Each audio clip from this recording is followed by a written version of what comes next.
बदहवास माँ की आंखें नम थीं। 85 वर्षीय पिता की पथराई आंखें बेटे के पार्थिव शरीर को निहारे जा रही थी। बेसुध पत्नी दहाड़े मारकर दौड़ी और पति के पार्थिव शरीर से लिपटकर फूट पड़ी। मासूम बेटे देवांश और प्रतीक पूछ रहे थे कि हमारे पापा को क्या हो गया है।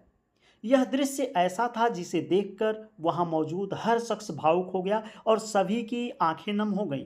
दरअसल बस्ती जिले के नगर थाना क्षेत्र अंतर्गत ऐलिया गांव में छुट्टी पर घर आए एक आर्मी जवान 38 वर्षीय यशवंत ओझा करंट की चपेट में आने से घायल हो गए। स्वजन जिला अस्पताल लेकर गए, जहां यशवंत ओझा की को मृत घोषित कर दिया गया। पोस्टमार्टम के बाद सोमवार की सुबह जब जवान का शव गांव पहुंचा तो तिरंगे में लिपटे शव को देख हर किसी की आंखें भर आई। पत्नी बेसुध हो गई और बच्चों की आंखों से आंसू थमने का नाम नहीं ले रहे थे। वहीं 85 वर्षीय बूढ़ा बाप एक कोने में बैठा पथराई आंखों से बेटे के पार्थिव शरीर को निहार रहा था और शायद यह सोच रहा था कि जिन कंधों पर खुद की अर्थी उठती, उसी जवान बेटे की अर्थी को आज कंधा देना पड़ रहा है।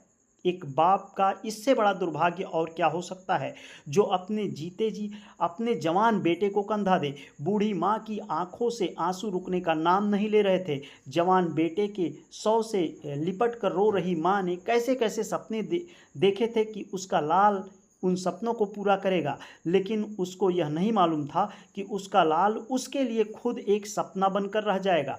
माँ की पथराई आंखों में शायद आंसू भी सूख चुके थे। जवान यशवंत ओझा के गांव ऐलिया पहुंचे गोरखा रेजिमेंट कूड़ाघाट गोरखपुर से सूबेदार मेजर धनीराम अधिकारी के नेतृत्व में सेना के जवानों की टीम ने राजकीय सम्मान के साथ गार्ड ऑफ ऑनर की सलामी देते हुए नम आंखों से अंतिम विदाई दी तो हर कोई फपक पड़ा।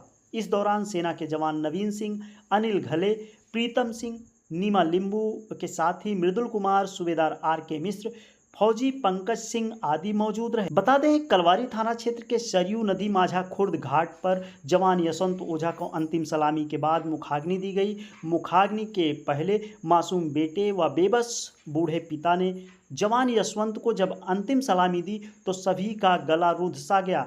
सभी के आंखों में आंसू थे। हर कोई विधाता को कोस रहा था कि ईश्वर, इस परिवार के साथ तूने ऐसा क्यों किया।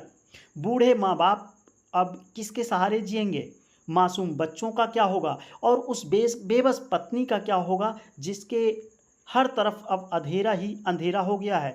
यह सब सोच हर कोई भावुक नजर आया। वहीं भारतीय सेना में जवान रहे यशवंत ओझा के शोकाकुल स्वजन को सांत्वना देने क्षेत्र के बड़ी संख्या में लोग पहुंचे। अंतिम यात्रा में लोगों ने पुष्प वर्षा किया। इस दौरान पूर्व फौजी व प्राथमिक शिक्षक संघ जिला महामंत्री बालकृष्ण ओझा, ब्लॉक प्रमुख प्रतिनिधि शैलेंद्र दुबे, समाज सेवी राजन पांडे, संजीव पांडे, प्रधान राजदेव, करुणेश मिश्र, अजय ओझा, विजय श्याम पांडे के साथ ही बड़ी संख्या में स्थानीय लोग भी शामिल रहे।